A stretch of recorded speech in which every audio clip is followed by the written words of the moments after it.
सद्गुरु दया। सजातीय से ही प्रेम।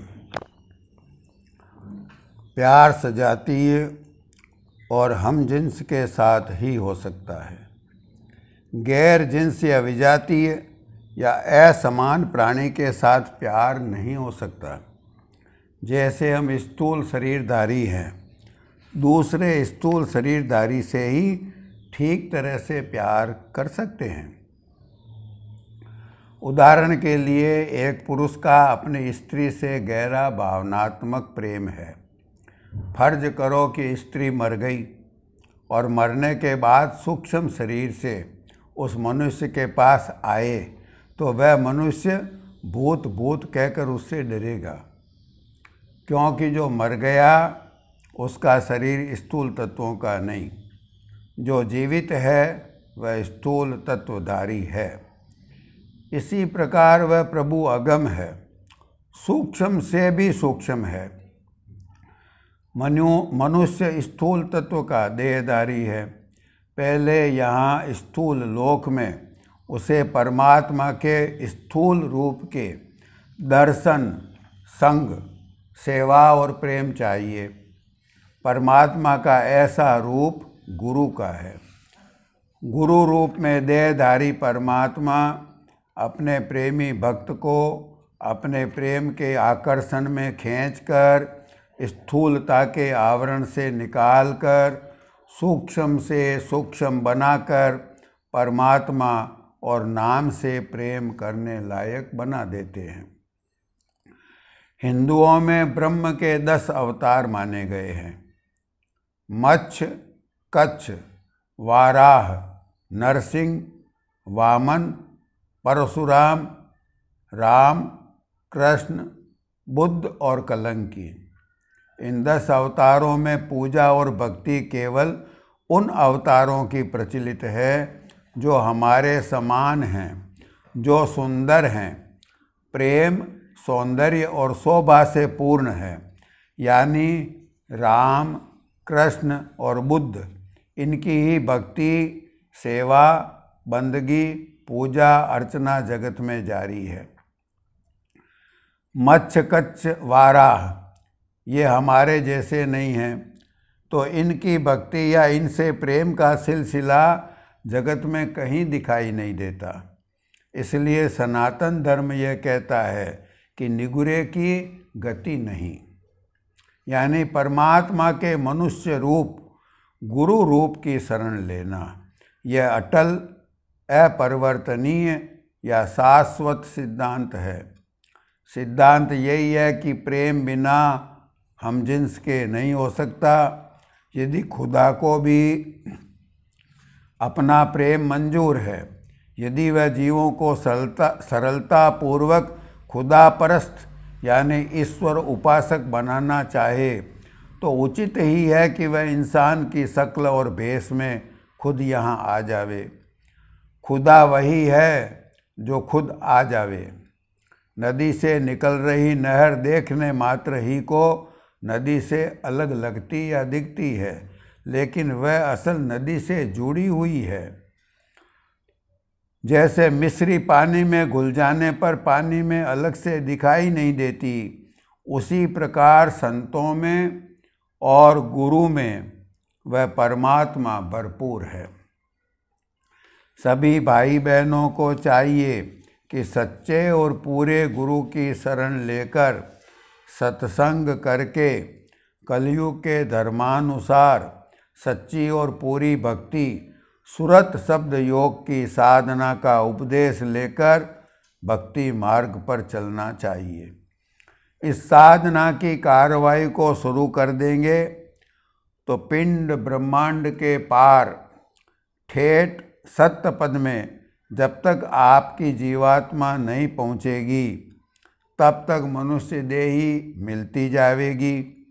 शरीर छूटने के बाद यह जीव 84 में छीजेगा नहीं, 84 में नहीं जाएगा, बराबर मनुष्य देही मिलती जाएगी। सच्चे और पूरे गुरु मिलते जाएंगे। पहले गुरु से दूसरे गुरु में विशेष प्रेम और भक्ति का दान मिलेगा और 1, 2, 3 जन्म में, हद से हद 4 जन्म में जाकर के निर्मल चैतन्य सत्य पद में पहुंचकर डंका बजाएंगे। वहाँ से सारी सृष्टि का खेल दिखेगा। वहाँ आपको वो स्वरूप मिलेगा कि जिसके सामने असंख्यों सूर्य शर्मा जाते हैं। एक सूर्य की क्या गिनती है, असंख्यों सूर्य जिनकी की गिनती नहीं हो सकती आपके तेज के सामने शर्मा जाएंगे। ऐसा तेज आपको वहाँ मिलेगा। वहाँ के उस तेज में अतिश, तपिश, गर्मी या जलन नहीं है। सूरज के प्रकाश में यहाँ गर्मी है, वहाँ प्रकाश है लेकिन वह चैतन्य का प्रकाश है। वहाँ आनंद है, प्रेम है, किसी भी तरह का विकार वहाँ नहीं है। वहाँ जन्मना मरना नहीं है, किसी को भूख प्यास नहीं सताती, किसी को कोई प्रकार की ईर्ष्या नहीं सताती है। वहाँ अनंत रूहें हैं, वो सब आनंद स्वरूप हैं, चैतन्य स्वरूप हैं। वहाँ ऐसा नहीं है कि हमारे मन में कोई बात हो और हम छिपा लें, या किसी दूसरे के मन में कुछ हो, कोई बात हो और वह छिपा ले। वहाँ ऐसा नहीं है। वहाँ एक के जो भाव उठेगा वही भाव सबके उठेगा। वहाँ सब उसी में हामी देंगे। यहाँ जैसा नहीं है कि एक कहता है कि ऐसा हो और दूसरा विरोध करता है कि नहीं, ऐसा नहीं होना चाहिए। वहाँ ये बात नहीं है। अब हम ज़्यादा उसका यानी वहाँ का वर्णन करते हैं तो उसका रूपक बनता है, क्योंकि वहाँ की बातें मन बुद्धि के परे की, अत्यंत परे की बातें हैं। निर्गुण सरगुण विवेक। ऊपर वर्णन आया है कि वो मालिक निराकार और अरूप है। जिन संतों ने देह धरे हुए अपनी चैतन्य जीवात्मा को ले जाकर उन सर्वेश्वर प्रभु में तद्रूप कर दिया है, उनमें और मालिक में कोई भेद नहीं है। निर्गुण और सरगुण में कोई भेद नहीं है। सरगुण से मतलब शरीरधारी से है, निर्गुण से मतलब उस अरूप से है। जिस समय संत महापुरुष या अवतार पृथ्वी पर देह धरकर पधारते हैं, मौजूद रहते हैं, तो उनकी सेवा भक्ति उस प्रभु की भक्ति है। राम और कृष्ण पार ब्रह्म परमात्मा के अवतार थे। जिस वक्त राम और कृष्ण देह धरकर पृथ्वी पर विराजमान थे, उस समय उनकी सेवा भक्ति करना वो पार ब्रह्म परमात्मा की सेवा भक्ति थी। जिन लोगों ने उनकी शरण सच्चे दिल से लिया, उनकी सेवा किया, उनको उन्होंने अपने पार ब्रह्म पद में पहुंचाकर महाप्रलय तक के लिए सुखी कर दिया। रामायण में तुलसीदास जी साहब फरमाते हैं, सगुण ही अगुण ही नहीं कछु भेदा, गावई मुनि पुराण बुध वेदा। रामायण में एक प्रसंग आया है। पार्वती ने शंकर जी से पूछा कि जिन राम का आप रात दिन सुमिरन करते हैं, वो राम कौन हैं? एक तो अयोध्या नरेश दशरथ जी के पुत्र थे। पिता ने उन्हें वनवास दिया। वन में रावण उनकी स्त्री को उठाकर ले गया। उन्हें क्रोध हुआ और रावण को युद्ध में मार दिया। एक वो निरंजन निराकार अविनाशी राम है। श्रुति जिनकी महिमा नेति नेति कहकर करती है, वो राम कोई और हैं क्या? वहाँ शंकर जी पार्वती जी से कहे हैं कि यह जो तुमने कहा कि वो राम दशरथ पुत्र राम और परमात्मा राम कोई अलग हैं क्या? ये हमें सुहाया नहीं, यह बात हमें अच्छी नहीं लगी। राम तो दोनों में वो एक ही हैं, वही पार ब्रह्म परमात्मा ने देह धरी है। जो गुण रहित सगुण सोई कैसे, जल हिम उपल बिलग नहीं जैसे। अगुण रूप अलख अज जोई, भगत प्रेम बस सगुण सोई। इस प्रकार वही सर्वेश्वर प्रभु जो सत्य है, निर्मल चैतन्य है, जगत के जीवों को भवसागर से तारने के निमित्त जगत में अपने भक्तों को प्रेम दान बख्शने के लिए अपने भक्तों की भक्ति और प्रेम के वश होकर संतों के रूप में देह धारण करते हैं। लेकिन जो संत पहले हो गए हैं, पुराने समय के जो संत महापुरुष और अवतार हो गए हैं, उनकी टेक पकड़कर कोई बैठे तो उसका भी काम नहीं बनेगा। गुरु मौजूदा वक्त का वर्तमान में देहधारी होना चाहिए, क्योंकि गुरु में प्रेम करने से ही संत मत का परमार्थ शुरू होता है। मौजूदा गुरु तुमको ब्रह्मा विष्णु शंकर राम कृष्ण ब्रह्म और पार ब्रह्म पद का भेद देंगे। अपने निज पद में राम और कृष्ण का जो स्वरूप है उसका दर्शन कराएंगे। पिछले समय के महापुरुषों ने दुनिया में जो रूप धरा था वह जीवों के उद्धार के लिए ही धरा था। वह यहाँ के मसाले का था। यहाँ का मसाला कच्चा है, कल्पित है।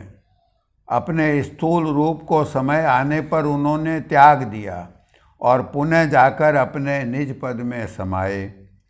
वहाँ उनके निज रूप का दर्शन आज भी होगा। इसके लिए सब भाई बहनों को चाहिए कि मौजूदा गुरु तलाश करें। पिछले गुरुओं से काम नहीं बनेगा, न पिछले गुरुओं से काम बनेगा, न ही विद्यावान और बुद्धिवान गुरुओं से काम बनेगा। मौजूदा गुरु मिलेंगे, वो हमें संतों के पद में पहुंचाएंगे। हम संतों को मानते हैं, लेकिन संतों की टेक पकड़ने से हम संतों के निज पद में नहीं पहुंच सकते। पिछले संतों के मौजूदा वक्त में जो कोई उनकी शरण लिए, उनको उन्होंने दया करके निर्मल चैतन्य पद में पहुंचाया।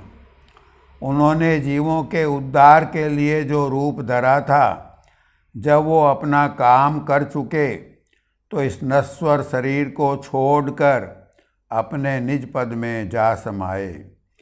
तो हम भी मौजूदा संतों की शरण लेकर उनसे कलयुग के धर्मानुसार सुरत शब्द योग का उपदेश लेकर उसकी कमाई करके इस नर तन में प्रभु की भक्ति करके अविनाशी दशा को अपने जीते जी प्राप्त करके जन्म मरण के दुखों से सदा के लिए रिहाई प्राप्त करके जन्म मरण के दुखों से सदा के लिए छूटकर सर्वशक्तिमान और परमानंद का अनुभव कर सकते हैं।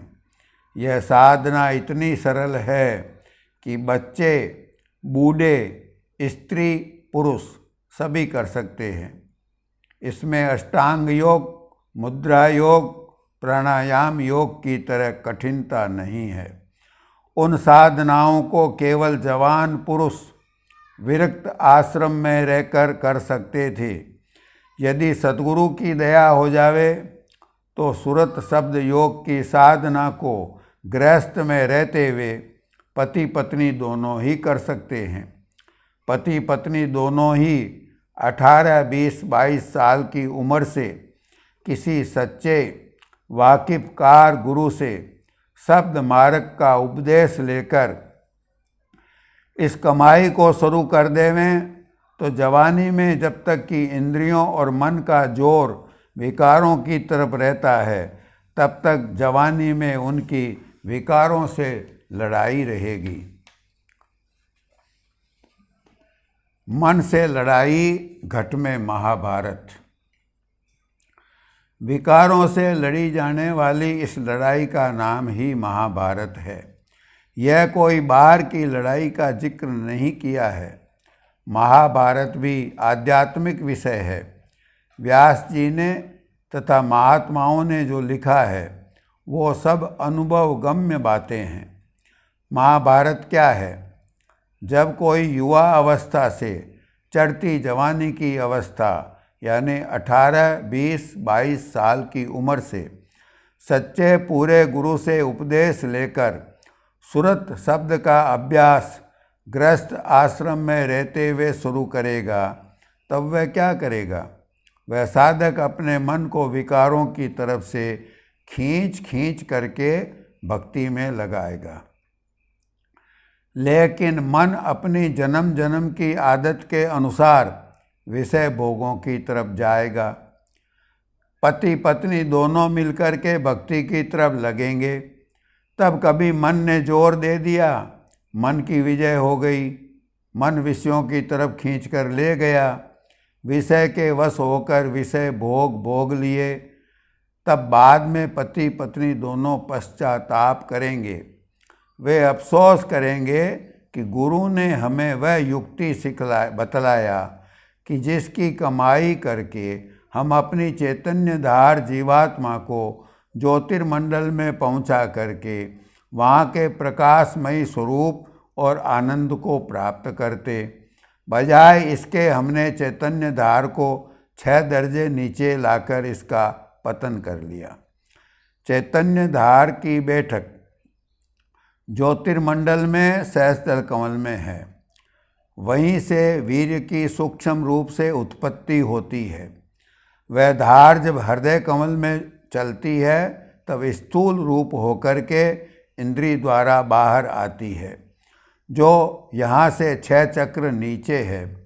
जिन जिज्ञासुओं को गुरु ने ऐसा भेद दिया है तो वे बेचारे पति पत्नी दोनों अफसोस करते हैं कि हमें गुरु ने क्या उपदेश किया कि हम अपनी चैतन्य धार को 6 चक्रों के ऊपर सहस्त्र कमल में पहुंचाकर वहाँ की पवित्रता, प्रकाश, आनंद और शक्ति अपने में प्राप्त करें और फिर वहाँ से भी आगे चलें।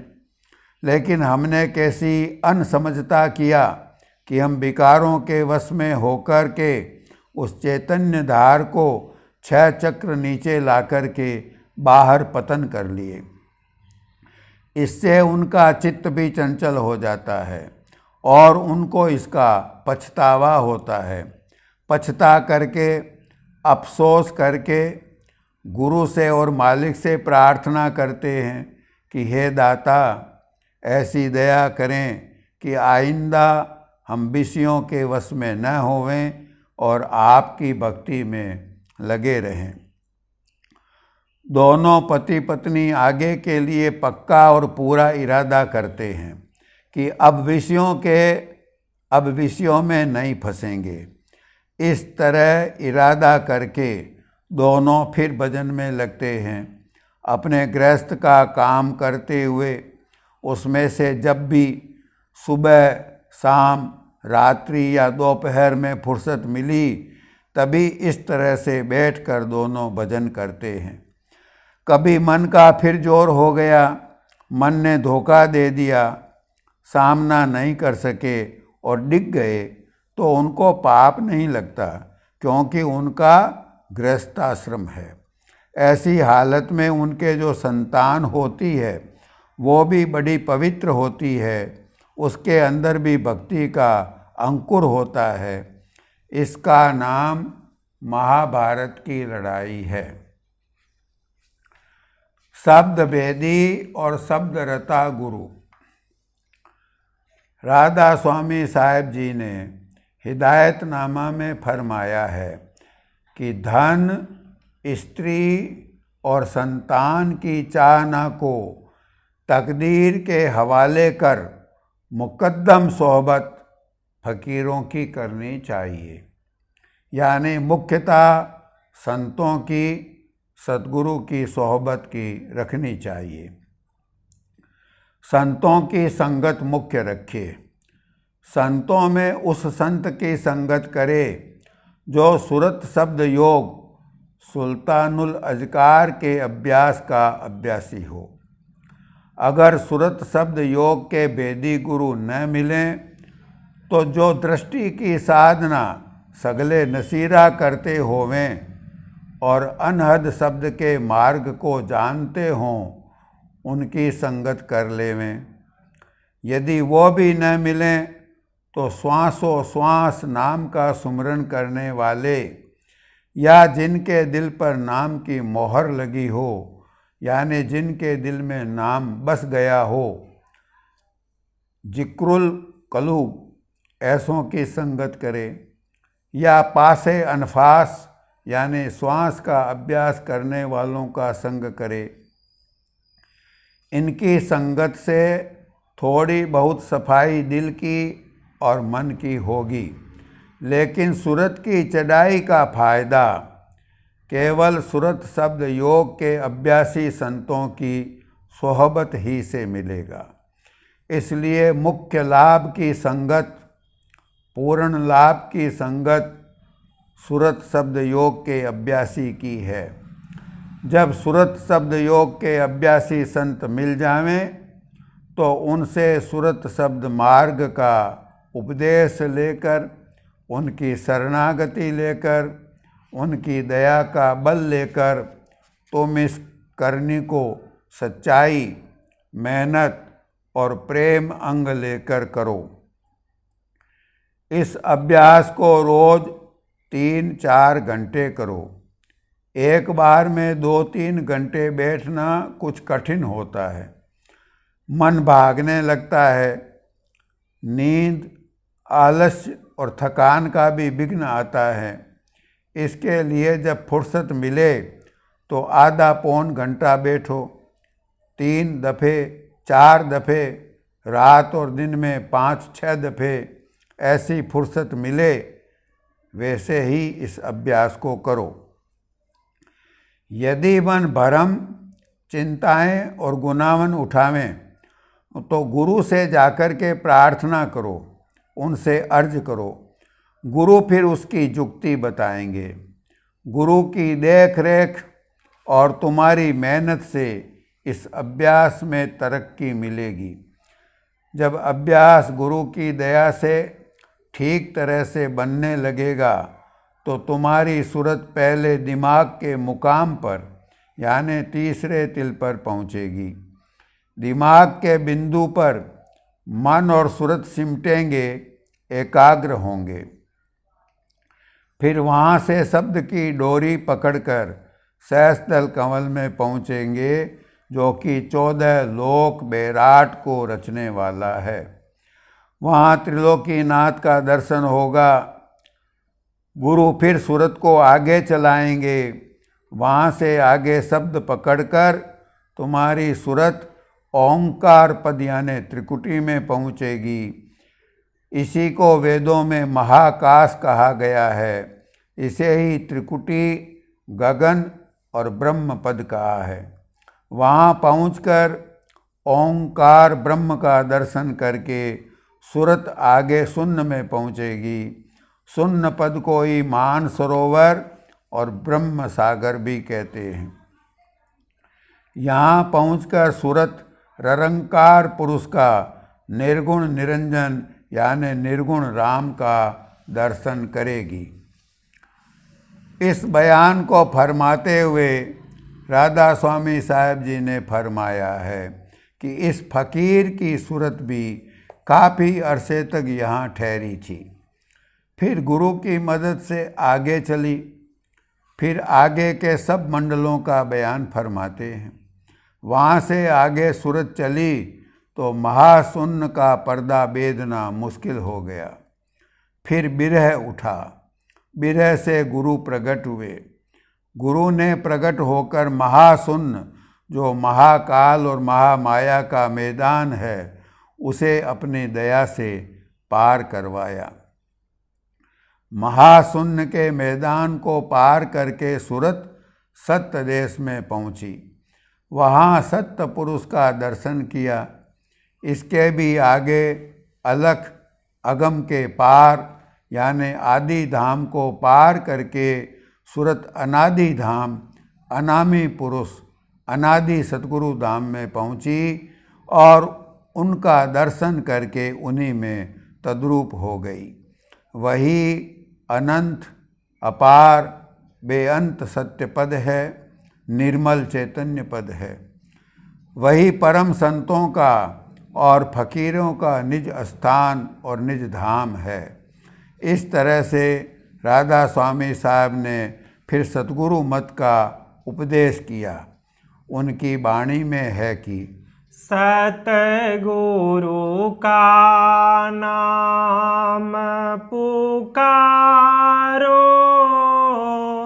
सतगुरु को ही अरे धारो, सतगुरु का करो भरोसा, फिर करो न कुछ अफसोसा।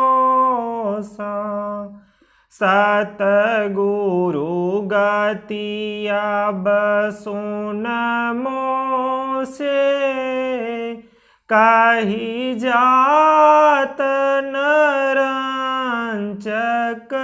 मुँह से। सतगुरु राधा स्वामी साहब जी फरमाते हैं कि सतगुरु गति मेरे से सुनो। तो क्या कि उसका एक जर्रा यानी किनका का भी बयान मेरे मुंह से नहीं हो सकता। इस तरह सतगुरु गति अगम अपार उन्होंने बतलाई है। सारी सृष्टि का ज्ञान कराता हुआ निर्मल चैतन्य पुरुष का नाम सतगुरु है। संत मत की भक्ति का आधार है शब्द भेदी सतगुरु की पूरी शरण लेना और उनकी यानी शब्द रता, शब्द स्नेही, शब्द अभ्यासी संत की सत्संग करना, उनसे शब्द भेद लेना और उनकी दया के बल पर, उनकी दया के बल से फिर सुरत शब्द योग का अभ्यास करना। गुरु को खोज लो जल्दी, बिना गुरु राह नहीं पाई। शब्द का भेद बतलावे, गुरु पूरा सोई भाई। काल माया के शब्दों को अलख करी देहि दर्शाई। अंतर में शब्द की दात बिना गुरु के सच्चे प्रेम और उनकी मेहर के कभी नहीं मिलेगी। गुरु ही सूरत को बाहरी बंधनों से मुक्त करके ऊपर को अंतर में मालिक के घर की तरफ खींचेंगे। ताते पहले गुरु को ध्याओ और काम सब पीछे जान। गुरु की मूरत हृदय बसाओ, चंद्र चकोर प्रीत घटयान। जब लग ऐसी प्रीत न होवे, तब लग साधन यही बखान। गुरु भक्ति जब पूर्ण होले, तब सुरत चढ़े अधर